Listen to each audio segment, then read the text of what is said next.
Hi friends, ನೀವು ನೋಡ್ತಾ ಇದ್ದೀರಾ ಸ್ಪೀಡ್ ಸರ್ಕಾರಿ ಮಾಹಿತಿ ಯೂಟ್ಯೂಬ್ ಚಾನಲ್. ಸ್ನೇಹಿತರೆ, ಇವತ್ತಿನ ಈ ಒಂದು ವಿಡಿಯೋದಲ್ಲಿ ನಿಮಗೆ ತಿಳಿಸ್ತಿರುವಂಥ ಮಾಹಿತಿ, ನೆರೆ ಹಾನಿಗೆ 2,000 ರೂಪಾಯಿ 2,000 ಕೋಟಿ ರೂಪಾಯಿ ನಿಮಗೆ 2,000 ರೂಪಾಯಿ ಅಂತ ಬಂತು.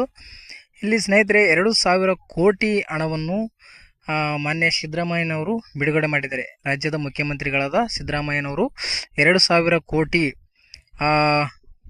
ವೈಮಾನಿಕ ಸಮೀಕ್ಷೆ ಬಳಿಕ ಪರಿಹಾರ ಘೋಷಿಸಿದ ಸಿಎಂ ಸಿದ್ದರಾಮಯ್ಯ.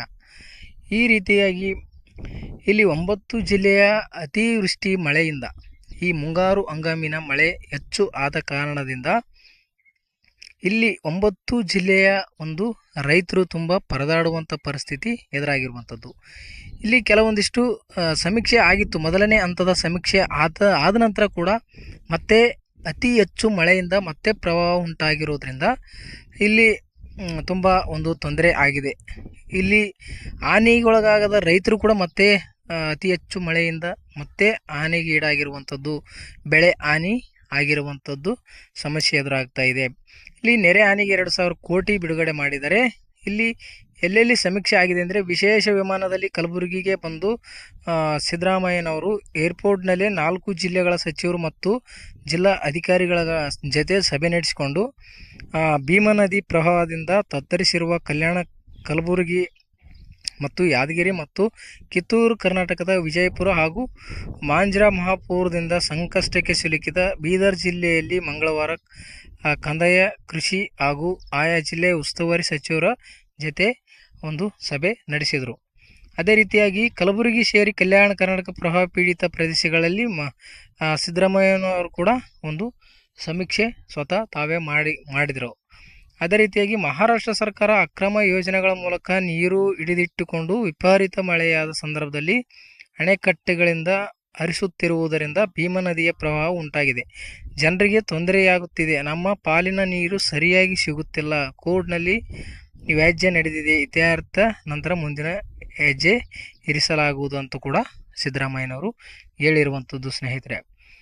ಅದೇ ರೀತಿಯಾಗಿ ಅತಿವೃಷ್ಟಿಯಿಂದ ಸಂಕಷ್ಟಕ್ಕೆ ಸಿಲುಕಿರುವ ಕಲ್ಯಾಣ ಕರ್ನಾಟಕ ಹಾಗೂ ಉತ್ತರ ಕರ್ನಾಟಕದ ರೈತರು ನೆರವಿಗೆ ಧಾವಿಸಿರುವ ರಾಜ್ಯದ ಸರ್ಕಾರ 2,000 ಕೋಟಿ ರೂಪಾಯಿ ಅಧಿಕ ವಿಶೇಷ ಪರಿಹಾರ ಪ್ಯಾಕೇಜ್ ಘೋಷಿಸಿದೆ.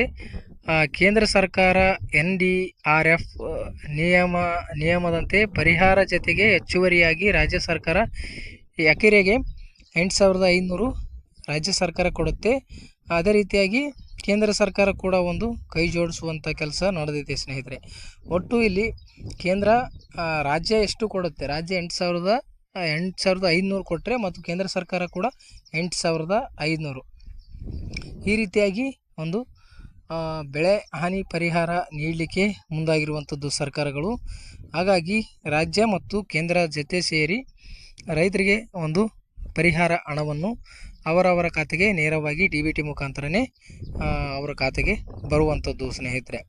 ಹೀಗಾಗಿ ನೆರೆ ಹಾನಿಗೀಡಾಗಿರುವಂಥ ಮಳೆಯಿಂದ, ಅತಿವೃಷ್ಟಿ ಮಳೆಯಿಂದ ತುಂಬ ಒಂದು ಬೆಳೆ ಹಾನಿ ಆಗಿರುವಂಥದ್ದು.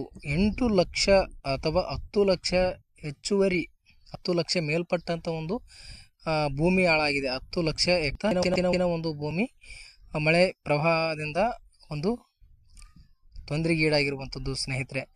ಹಾಗಾಗಿ ಸ್ವತಃ ಮುಖ್ಯಮಂತ್ರಿಗಳೇ ಸರ್ವೆ ನಡೆಸಿ ಒಂದು ಜಿಲ್ಲಾಧಿಕಾರಿಗಳ ಜೊತೆ, ಅದು ಜಿಲ್ಲಾ ಉಸ್ತುವಾರಿ ಸಚಿವರ ಜೊತೆ, ಅಲ್ಲಿನ ಅಧಿಕಾರಿಗಳ ಜೊತೆ ಮಾತುಕತೆ ಆಡಿ ಅವ್ರ ಜೊತೆ ಸಭೆ ನಡೆಸಿ ಮುಂದಿನ ಒಂದು ಏನು ಫಲಾನುಭವಿಗಳು ರೈತರು ಯಾವ ಒಂದು ಹಾನಿಗೀಡಾಗಿದ್ದಾರೆ ಆ ರೈತರಿಗೆ ನೆರವಿಗೆ ಒಂದು ಹಣವನ್ನು ಈಗ ಆಲ್ರೆಡಿ ಒಂದು ಜಿಲ್ಲಾ ಅಧಿಕಾರಿಗಳ ಒಂದು PD ಖಾತೆಗಳಲ್ಲಿ 1,500 ಕೋಟಿ ಹಣವನ್ನು ಇದೆ. ಯಾವುದೇ ಒಂದು ಹಣಕಾಸಿನ ತೊಂದರೆ ಇಲ್ಲ. ಆದಷ್ಟು ಫಲಾನುಭವಿಗಳ ಖಾತೆಗೆ ಹಣವನ್ನು ನೀಡುವಂಥ ಒಂದು ಕೆಲಸ ಮಾಡ್ತೀವಿ ಅಂತಲೂ ಕೂಡ ಸಿದ್ದರಾಮಯ್ಯನವರು ಹೇಳಿರುವುದು. ಹಾಗಾಗಿ ಇಲ್ಲಿ ನೆರೆ ಹಾನಿಗೆ ತಟ್ಟಂಥ 2,000 ಕೋಟಿ ಹಣವನ್ನು ಕೂಡ ಬಿಡುಗಡೆ ಮಾಡಿದ್ದಾರೆ. ಆದಷ್ಟು ಬೇಗನೆ ಎಲ್ಲ ರೈತರಿಗೆ ಹಣ ಜಮಾ ಆಗಲಿ ಅಂತ ನಾವು ಕೂಡ ಬೇಡ್ಕೊಳ್ತೀವಿ.